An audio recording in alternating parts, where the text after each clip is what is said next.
All right, good day everyone. So today we are going to discuss lesson 3 of our subject e-commerce. No, so it is entitled Business to Business or B2B. Okay, to discuss, let's identify first what is B2B or business to business. So when we say B2B, it is a type of e-commerce involving the exchange of product, services, and information between businesses or companies. So this transaction is conducted between two companies, such as a wholesaler and online retailer. So most B2B commerce, each organization benefit in some way and typically has similar negotiating powers. When we say B2B e-commerce, it refers online shopping experience to take place between businesses, allowing them to buy and sell goods and service electronically. So this digital transformation has revolutionized the way companies conduct business, making it faster, more efficient, and cost-effective. Okay, to proceed, let's discuss the transaction are conducted via different categories of website. No? So we have company website. So ito yung most na straightforward model ng B2B transactions wherein they are using website, no? Yung kanilang own website to sell yung goods, yung service directly to business clients. Sometimes a company website use secure extranet. No? When we say extranet, it's it's a net within the vicinity lang ng company o yung mga company lang nakaka-access. So, kapag nasa labas ka na, hindi mo na ma-access or other company unless yung company, yung they gave yung parang access. Kunyari yung suppliers nila, they give yung extranet wherein they give the access doon sa mga information ng company. Ayan. Okay? So usually, itong mga gumagamit ito yung mga malalaking company, no? They hired mga programmer wherein yung limited access lang ng company yung nakakagamit nun. And then they give access din sa mga suppliers nila wherein they can see yung mga product price list, ayan, directly, tapos direct order sila. No, kahit wala silang internet, as long as they have the access ng extranet, they can order, no, directly to the company. Okay? So next is we have product supply and procurement exchange. So this online exchange allow companies purchasing agent to shop for supplies or raw materials from multiple vendors. Okay? Usually they submit a request proposal or RFPs and in some cases bid on product. So yung mga website naman wherein um, pupunta yung mga procurement agent. They wherein nandun yung mga bidding, no, auction, e-procurement site. No? So, dito nangyayari exchange can serve a range of industry. Maraming industry pumapasok to sa site na yun. Tapos may mga bidding. So, nagkakaroon ng transaction between business to business. Okay? So, specialized or vertical industry portals. So, this portal site provide specialized and vertical market with more target approach than procurement site. So, almost the same siya pero mas specialized yung portals na to. Wherein, kung ano lang yung pinoproduce nila, no? Nakaka-direct sila dun sa mga target procurement site. Now, they might also support buying, selling, and provide information, product listing, no? Yung mga discussion group, may mga discussion group sila, and other features of industry, such as healthcare, banking, and transportation. Okay, we also have brokering site. So this site act as an intermediary between service providers and potential customers that needs their service, such as leasing equipment or services. So last is information site. No? It is also called infomediaries. So this site provide information about a particular industry to companies and their employees. No? Information site include specialized search, no? And those trade of industry standard organization. And yan yung mga ginagamit ng B2B different categories website. Now, there are three buying committees, no, na ginagamit here in B2B. First is yung business decision making, no? So, this person is responsible for the budget, okay? So, of course, usually ito yung mga management wherein they can decide kung ano yung budget nila to buy a certain product dun sa kanilang or if they agree with the price with other businesses, no? Another is technical decision maker. They are the one who evaluates capabilities of prospective products, no? Before a company, before they buy a product, no, or service, meron silang technical decision maker wherein check muna nila yung quality, yung service nila, kung maganda ba. Yan. Sila yung nagde-decide if they agree. Saka lang kapag nag-yes sila, saka lang mag-decide yung business decision maker if they will continue to pursue yung transaction. Now, influencers. These are individual user and employees who provide inputs on how the product will be used. Okay? So, ito yung mga empleyado ng mga companies na wherein they are the agent, no? Kung may question yung mga yung mga other businesses, sila yung makakasagot about the product.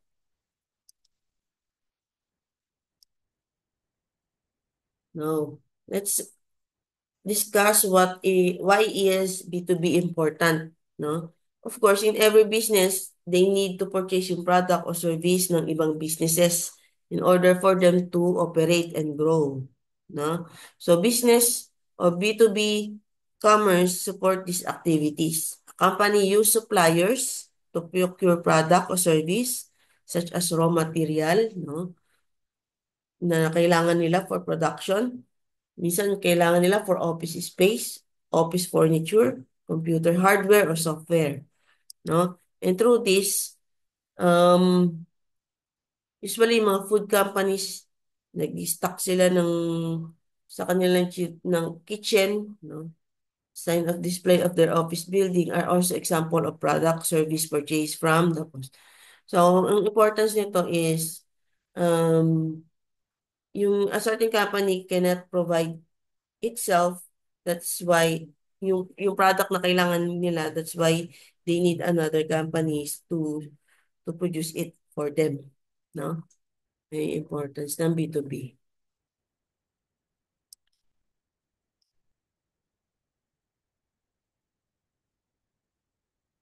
Let's proceed. So, here are the example of B2B marketing strategies. No? We have search engine optimization or SEO. So, ang strategies ng mga businesses para makabenta sila sa other businesses is they pay yung mga search engine, no? May tinatawag tayong pay-per-click advertisement na wherein a companies have their message easily seen on the search result. Have you seen yung mga ads kapag nagsisearch kayo sa Google, di ba may maliit na ads. So, ibig sabihin, it is a paid advertising, no? Wherein a company is advertising their product. Yung mga company na kailangan yung product o service na ino-offer ng company na yon, they can click doon sa link na yon and it will directly go sa website ng companies. Yung search engine optimization. Now, another marketing strategies na ginagawa ng B2B is content marketing, no? So, different content forms. Minsan, articles or videos. Kapag nag-search kayo, may mga articles. Tapos, wherein they explain kung ano yung benefits ng product na pina-offer nila. Yan. O minsan, naka-videos naman, no? Wherein they promote yung mga company message or company products or services na ino-offer nila. No? Meron tayong social media marketing. So, these social media platforms are given audience is using enables B2B companies to tailor their social strategy. So, ito yung mga Facebook, no? YouTube, wherein they can promote their product and services.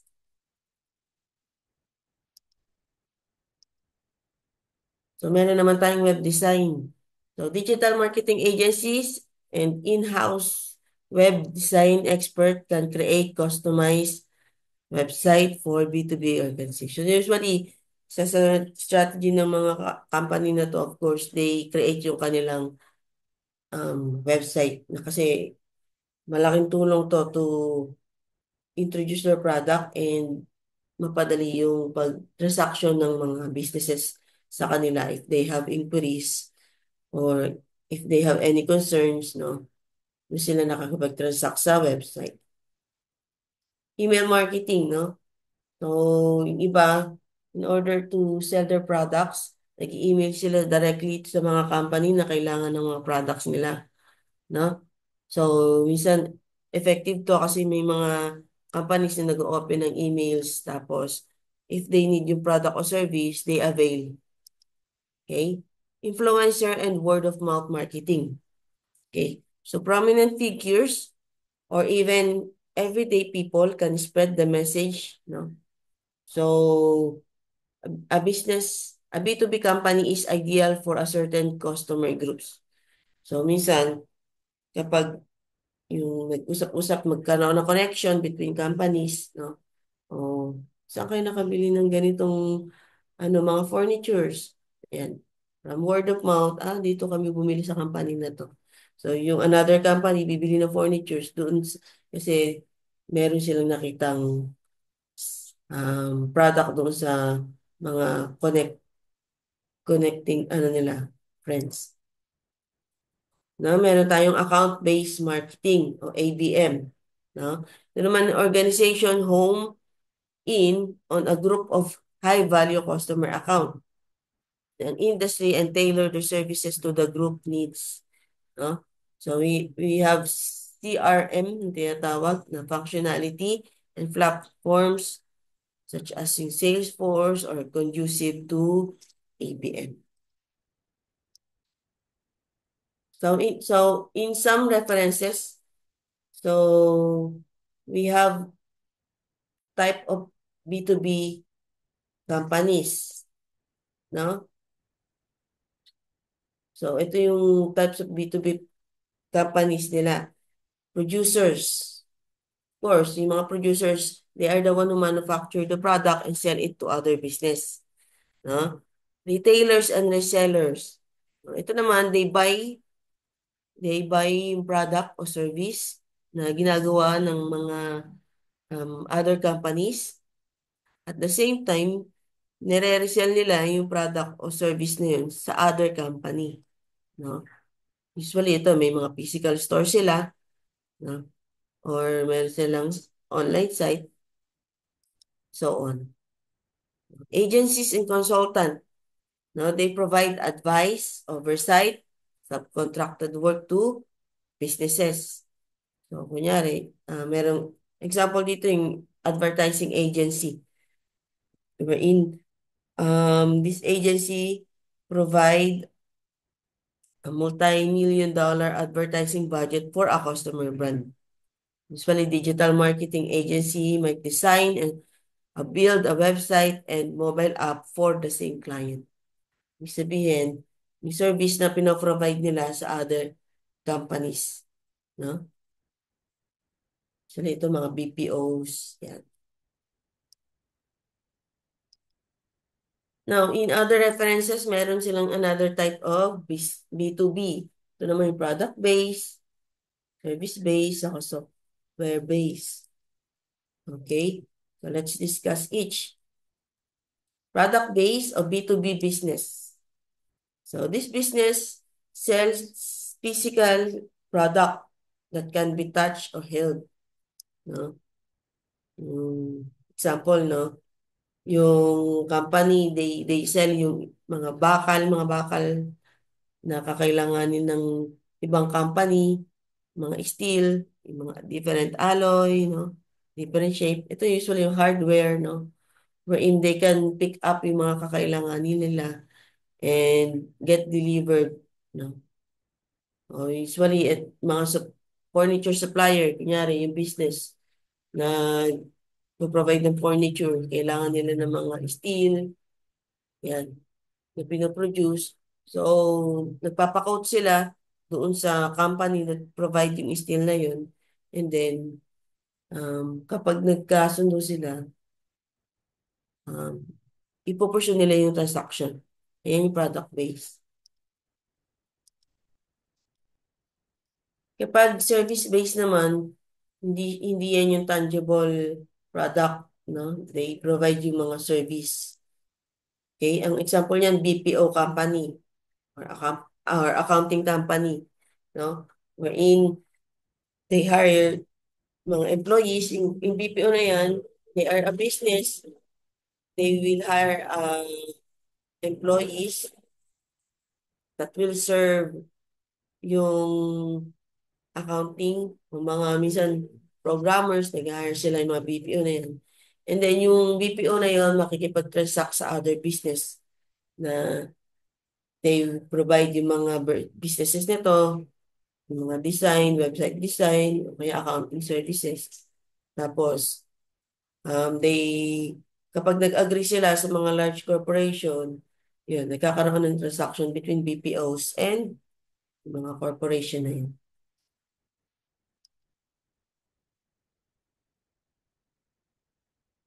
Last is yung software-based or B2B companies. No? So, usually ito yung mga modern companies, they sell software. Okay? So, example nito yung mga invoicing software, CRM. So, usually ito, companies, they provide yung cloud-based, yung mga ganyan, database, yan. They involve hosting, security, yan. O kaya yung company na, ano, yung antivirus, yan. Pinaprovide nila yung services nila doon sa mga companies na kailangan ng protection doon sa mga computers nila. Now, let's discuss yung mga business-to-business industry. Usually, ito yung mga financial services katulad ng mga banks, accounting firms, and other financial services na nagpo-provide ng mga commercial lending, payment processing, mga commercial tax preparation, investment banking, and similar service to business clients. No? So, another industry is yung technology. Yan yung kanina, no? Meron tayong hardware, software, o cloud services na pinaprovide nila sa other businesses. No? Example yan, yung mga CRM software, okay, data center infrastructure, and cloud-based human resource management. They produce yung mga technologies. Another industry is yung mga office supplies. Of course, yung mga companies, they need papers, mga pencil, mga office supplies na kakailanganin for the business. Usually, yung mga ink, yung cartridge, no? File storage. Yan. They buy yung mga product nila to other companies para mas maka-discount sila. Of course, yung manufacturing, no? Ito yung industry wherein they are buying raw materials sa other business and then from that, they produce yung product. Kapag nakapag-produce sila ng product, nagkakaroon sila ng transaction from companies na nangangailangan ng product na produce nila. Okay, marketing and advertising. So, ito naman,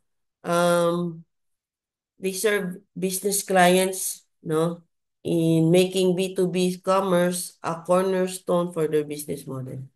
So, ito, yung mga companies na to, they provide marketing tsaka advertising sa other companies.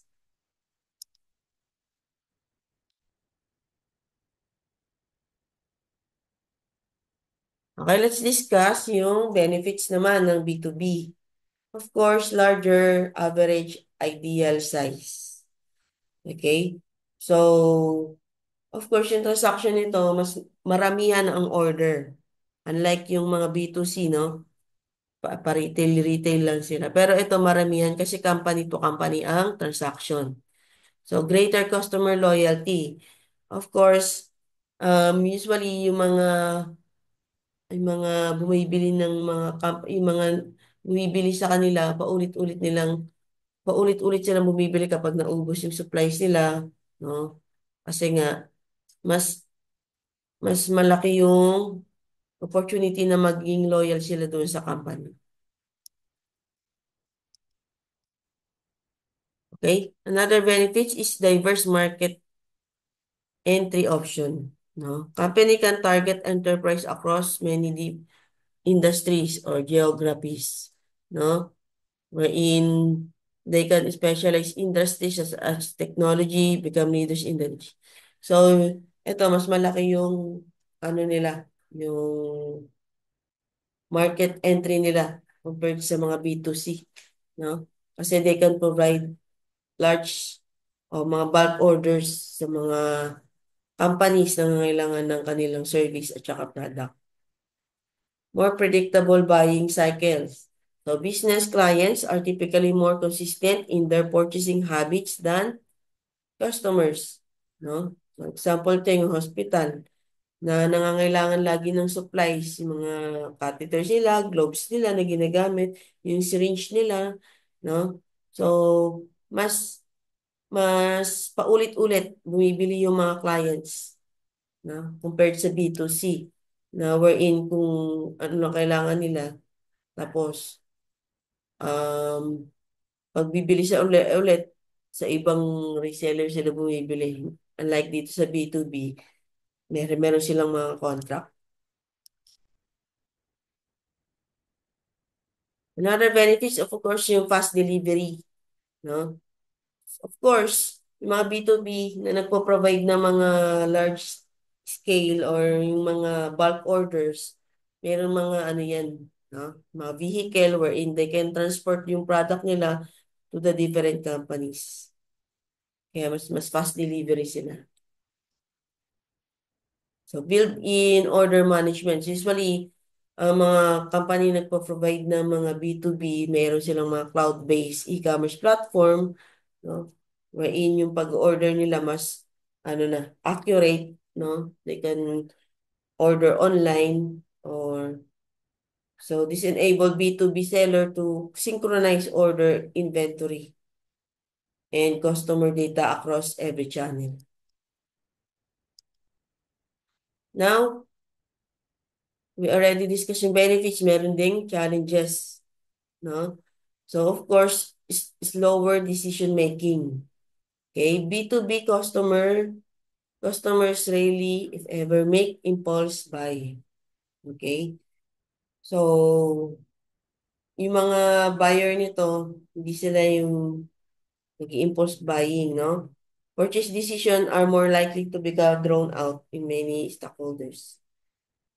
Clients needs to obtain budget approval and business needs take priority. Okay? So, medyo kasi dahil nga business to business, yung mga procurement agent, di kagad makakapag-decide, okay? Yung they need yung higher decision making ng management.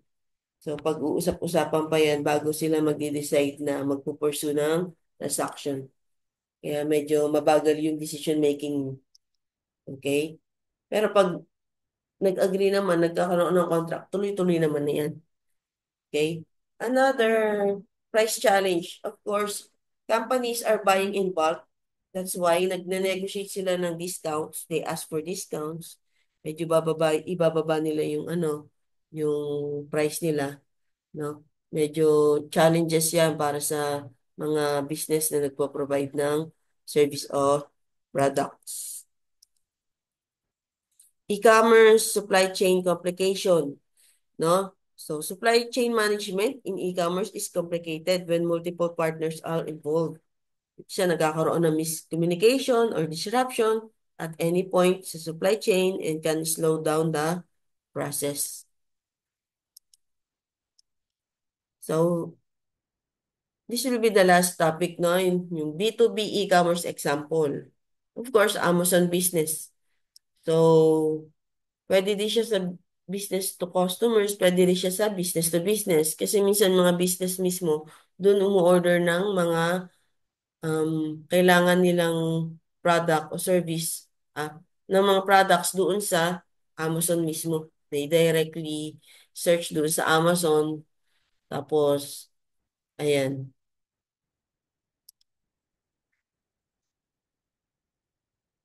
Okay, Microsoft. Of course, yung Microsoft, they offer service nila. They provide yung mga access ng iba't ibang software, hardware products sa mga different companies. No? Tapos minsan nagko-customize sila ng pricing, of course, yung product recommendation based sa customer needs and preference of digital channels. Another example is Google Cloud. No? Usually, they provide businesses with access to cloud-based computing services. Okay? Yung, of course, yung mga businesses kailangan ng ano, no, cloud-based wherein they can store yung mga data nila na kahit walang hard drive. Kasi usually kasi minsan pag hard drive nakakorrupt. No? Itong Google Cloud, oh, they directly offer yung product na yun, yung mga business, sa mga businesses. Facebook for Business. No? Ito naman platform allows businesses to run targeted advertising campaigns in social media platform. No? It provides business with a range of tools to create and manage campaigns that track their performance and target specific audience.